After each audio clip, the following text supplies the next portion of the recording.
अस्सलाम वालेकुम नाज़रीन, आप देख रहे हैं ZH एंटरटेनमेंट। मैं हूं ज़हीर अहमद। आज हम एक ऐसे सिंगर की बात करेंगे जिसको 31 जुलाई को हमसे बिछड़े हुए 40 साल हो गए। जी हाँ, मैं बात कर रहा हूं मोहम्मद रफ़ी साहब की। मोहम्मद रफ़ी साहब जिनका नाम किसी तारुफ का मोहताज नहीं नाज़रीन, और जिनका जादू आज भी सर चढ़ कर बोलता है, जिनको आने वाले बाद में आने वाले आज भी अपना आइडियल मानते हैं और उनको फॉलो करने की कोशिश करते हैं। और मोहम्मद रफ़ी साहब वो गुलकार थे जो हर किस्म का मुश्किल से मुश्किल गाना आसानी के साथ गा लेते थे। नाज़रीन, उनके वो इंसान कैसे थे, ये एक अलग से वीडियो बनाए तो वो भी कम है। आज सरेदस्त उनकी सिंगिंग के हवाले से ही बात कर लेते हैं। जो उनके कुछ गाने जो मुख्तलिफ अदाकारों पे पिक्चराइज हुए उसकी बात कर लेते हैं। नाज़रीन, जुगनू फ़िल्म किसको याद नहीं है, तो दिलीप कुमार साहब उसमें उनको ब्रेक थ्रू मिला। उससे पहले उनको 2-3 फिल्में मिली थी, लेकिन असल में वो जुगनू से माने गए थे। इसी तरह मोहम्मद रफ़ी साहब भी एज ए सिंगर जुगनू से ही माने गए। उससे पहले वो कोर्स में गाने गाया करते थे, सोलो सिंगर नहीं थे वो। कुछ गाने शायद गाए हों, लेकिन पॉपुलैरिटी उनको मिली वो जुगनू से मिली, जिसमें मैडम नूरजहां भी थी। तो वो दिलीप कुमार साहब जिनकी आन फिल्म जब आई तो उसमें गाना था, दिल में छुपा के प्यार का अरमान ले चले। दिल में छुपा के प्यार का तूफान ले चले। वो किसको याद नहीं। इतनी खूबसूरती के साथ वो गाना गाया है कि इतनी मिठास के साथ वो गाना गाया है, और दिलीप साहब के ऊपर वो ज़बरदस्त तरीके से पिक्चराइज भी हुआ है। नाज़रीन, इस गाने के अलावा लीडर फिल्म का एक गाना है, मुझे दुनिया वालों शराबी न समझो, मैं पीता नहीं हूँ पिलाई गई है। जिस तरीके से दिलीप कुमार साहब के कदम लड़खड़ाते हैं, उसी तरीके से रफ़ी साहब की आवाज़ लड़खड़ाती है। रफ़ी साहब की आवाज़ को देखकर दिलीप कुमार साहब ने अपने कदम तो लड़खड़ाए होंगे, लेकिन रफ़ी साहब ने किस तरीके से उसको कंसीव किया होगा, क्योंकि उनके सामने तो कोई नमूना नहीं था, लेकिन उन्होंने अपने जहन से किस तरीके से कंसीव किया कि आवाज़ की लड़खड़ाहट और उसकी जो चलने का अंदाज़ा, उसके साथ साथ सब कुछ आपको मैच करता हुआ नज़र आएगा। मुझे दुनिया वालों शराबी न समझो।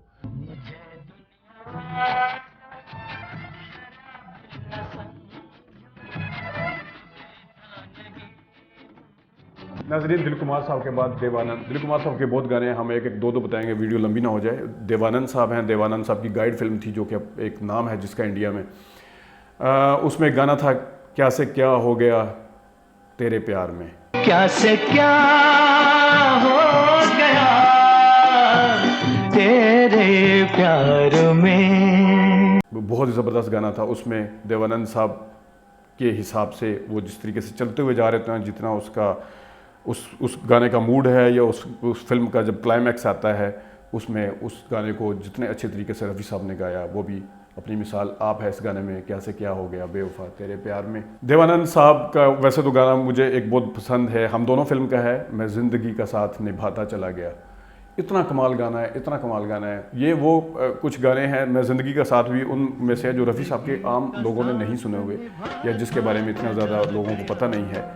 हर फिक्र को धुएं में उड़ाता चला गया। कमाल गाना है। उसके बाद हम आते हैं जनाब राजकुमार की तरफ। राजकुमार की हीर रांझा फिल्म किसे याद नहीं, उसमें गाना था, ये दुनिया ये महफिल मेरे काम की नहीं। ये दुनिया ये महफिल मेरे काम की नहीं। इस गाने का ये गाना 6-7 मिनट का है। इसके अंदर रफ़ी साहब ने इतने मूड दिए हैं, कवाली का टच भी दिया है उसमें ऊपर की लय के ऊपर भी इसको लेके गए हैं। उसमें पूरा स्टैंजा जो है वो नीचे की लय पर भी है, ये दुनिया महफिल मेरे काम की नहीं। ये भी इतना मुश्किल गाना था कि जिसकी मिसाल आज भी नहीं मिलती। नाज़रीन, अगर हम रफ़ी साहब का नाम लें और शम्मी कपूर का नाम ना लें तो ये ज़्यादती है, क्योंकि शम्मी कपूर ख़ुद मानते थे कि मेरे करियर में और मुझे बनाने में मोहम्मद रफ़ी साहब की आवाज़ का बहुत ज़्यादा उसका शामिल है। मोहम्मद रफ़ी साहब का जो गाने हैं, चाहे कोई मुझे जंगली कहे, वो उठा के देख लें, या भरमचारी का गाना जिस पे उनको फिल्म फेयर अवार्ड भी मिला, दिल के झरोके में तुझको बिठाकर। नाज़रीन, मोहम्मद रफ़ी साहब का एक गाना था एनीवेयरिंग इन पेरिस का, जो कि शम्मी कपूर साहब का था। शम्मी कपूर साहब की आदत थी कि वो गाने की रिकॉर्डिंग के दौरान मौजूद होते थे। उस दिन वो मौजूद नहीं थे, मुल्क से बाहर गए हुए थे। वो रिकॉर्डिंग में पहले बता देते थे कि इस गाने का ये मूड है, इस गाने को मैं इस तरीके से गाऊंगा, इस तरीके से पिक्चराइज कराऊंगा, और मेरी बॉडी की जो बॉडी लैंग्वेज होगी या जो मूवमेंट होगी वो इस तरीके से होगी। तो मोहम्मद रफ़ी साहब उसको गाते थे। तो वो गाना उनके बगैर रिकॉर्ड कर लिया गया। जिस वक्त शम्मी कपूर को पता चला, वापस आए, तो उन्हें गुस्सा आया। कंपोज़र मौसीकार के पास गए तो उन्होंने कहा कि गाना क्यों रिकॉर्ड किया। उन्होंने कहा पहले आप सुन लें, आपको पसंद आएगा। तो जिस वक्त उन्होंने मोहम्मद रफ़ी साहब का ये गाना सुना जो आपको स्क्रीन पे नज़र अभी आ रहा होगा, आसमान से आया फरिश्ता प्यार का सबक सिखलाने। आसमान से आया फरिश्ता प्यार का सबक सिखलाने। वो गाना जब शम्मी कपूर ने सुना तो वो रफ़ी साहब के पास भागे गए। उन्होंने कहा तुम्हें कैसे पता था कि मैंने ये करना है? तो उन्होंने कहा कि मैंने खुद सोच लिया था कि शम्मी कपूर आसमान से आया फरिश्ता जब मैं कहूँगा तो किस तरीके से गर्दन को किधर मूव करेंगे और प्यार का सबक सिखलाने, फिर क्या कहेंगे और अपने बाएं बाजू को या दाएं हाथ को ऊपर करेंगे, कहो प्यार है ना, कहो प्यार है ना, तो इस वक्त पे क्या कहेंगे? तो उस वक्त शम्मी कपूर साहब ने उन्हें सैल्यूट किया, उन्हें मान गए। वो जो मोहम्मद रफ़ी साहब थे वो मौसीकार के आगे भी कह देते थे, अपनी बात को मनवा लेते थे। ओ.पी. नैयर साहब मौसीकार थे गाने के। शम्मी कपूर साहब की ज़िद थी कि तारीफ़ करूं के ऊपर ज़ोर देना है, तो ओ.पी. नैयर साहब नहीं मान रहे थे। वो मोहम्मद रफ़ी साहब के पास गए तो मोहम्मद रफ़ी साहब ने शम्मी कपूर को लेके ओ.पी. नैयर के पास गए। उन्होंने कहा जी बेशक इसकी मौसीकी आपने दी है, गाना मैंने, लेकिन स्क्रीन पे तो इन्होंने पेश करना है, तो जिस तरीके से चाहते हैं तो करने दें। तो वो ओ.पी. नैयर साहब इस चीज़ को मान गए थे। शम्मी कपूर साहब के पास बाद नाजरीन हम आते हैं राजेश खन्ना की तरफ।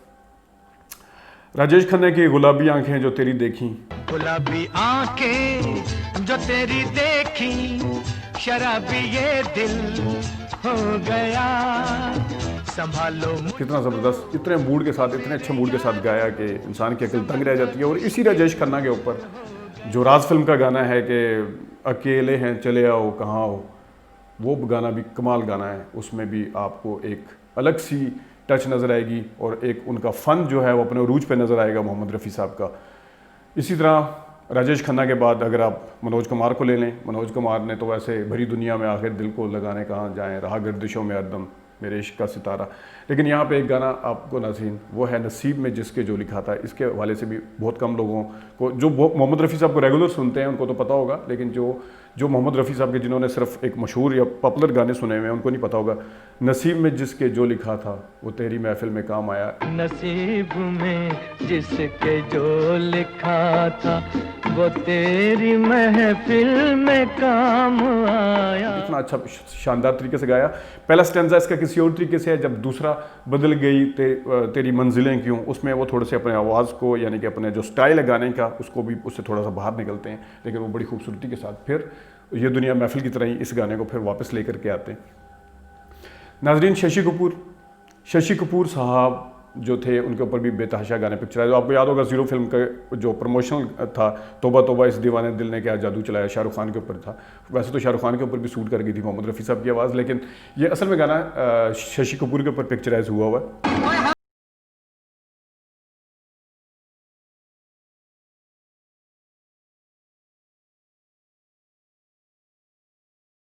इन्हीं के शशि कपूर के बहुत अच्छे अच्छे गाने हैं जिसमें सीरियस हैं। लिखे जो खत तुझे थोड़ा लाइट मूड में है, फिर यूं रूठो ना हसीना, वो भी बहुत अच्छा गाना है।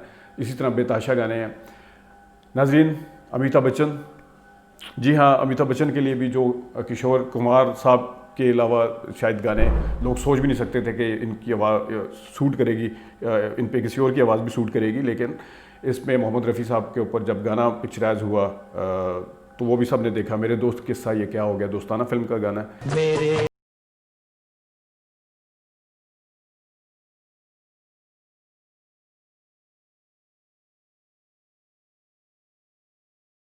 किस्सा ये क्या हो गया। फिर इसी तरह जो आपको नज़र आ रहे हैं साथ मेरे दोस्त के किस्सा में शत्रुघ्न सिन्हा, उनके साथ भी किशोर कुमार साहब का और रफ़ी साहब का ड्यूट है।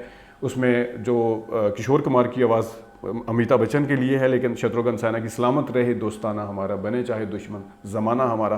सलामत रहे दोस्ताना हमारा। कमाल गाना था। और ऋषि कपूर, उनको कौन भूल सकता है, डफली वाले डफली बजा, लेकिन इन्हीं के लिए इन्होंने रफ़ी साहब ने बर्बाद मोहब्बत की दुआएं साथ लिए जा लैला मजनू का गाना गाया। नाज़रीन हम आपके लिए यहाँ पे लेके आए हैं तेरे दर पे आया हूँ, कुछ करके जाऊँगा, झोली भर के जाऊँगा। या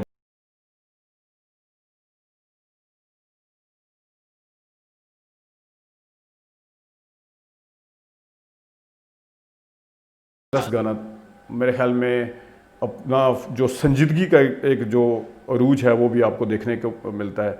और इसमें अगर मैं जतिंदर साहब के लिए भी बड़े बेवफा हैं ये लोग, बड़े बेवफा हैं ये हुस्न वाले, मगर तेरी बात कुछ हो रहा है, वो गाना बहुत सीरियस है, लेकिन आने से उसके आए बाहर, जाने से उसके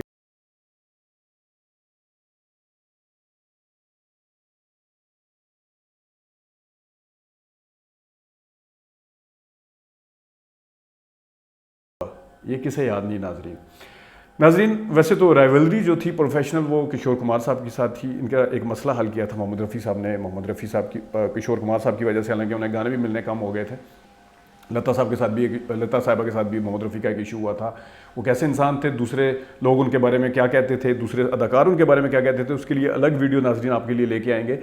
लेकिन उसी किशोर कुमार जिनके साथ उनका प्रोफेशनल था और जिनकी वजह से इनको गाने मिलना कम हो गए थे, उन्होंने अपनी जगह बहुत ज़्यादा बना ली थी, या जो भी था एक वक्त के साथ साथ उनके साथ मोहम्मद रफ़ी साहब काम भी आए थे। लेकिन इसी किशोर कुमार साहब के लिए नाजरीन, जब किशोर कुमार साहब के लिए पर्दा स्क्रीन के ऊपर जो गाना पिक्चराइज हुआ वो मोहम्मद रफ़ी साहब ने करवाया, और मोहम्मद रफ़ी साहब का वो गाना किशोर कुमार के ऊपर भी बहुत उठ के सामने आया था। वो भी आप सुन रहे होंगे नाजरीन। क्या खबर थी के आप बुरा मानेंगे, क्या खबर थी के आप बुरा मानेंगे। मोहम्मद रफ़ी साहब बहुत बड़े अदाकार होने के साथ साथ इंसान भी थे, और मोहम्मद रफ़ी साहब के मुकाबले में कि उनके नक्शे कदम पर चलते हुए बहुत ज़्यादा लोग आए, जिनमें सोनू निगम है, महेंद्र कपूर जो थे वो आए थे। उससे पहले अनवर रफ़ी साहब पाकिस्तान में आए, फिर मसूद राना का भी स्टाइल वही था। इन लोगों ने भी अपने अपने नाम तो पैदा किए, उनको उस्ताद मानते हुए आज भी अपना उस्ताद मानते हैं, लेकिन उनका जो फ़न था, उसका जो अरूज था, उसको कोई नहीं छू सका। उनको जो कवाली के ऊपर मलका था मोहम्मद रफ़ी साहब को, जो सीरियस गाने के ऊपर था, जो लाइट मूड के साथ गाना गाने का जो था, वो आज तक उसको कोई भी छू नहीं सका। नाजरीन आज के लिए इतना ही, इजाज़त दीजिए, अल्लाह हाफ़िज़।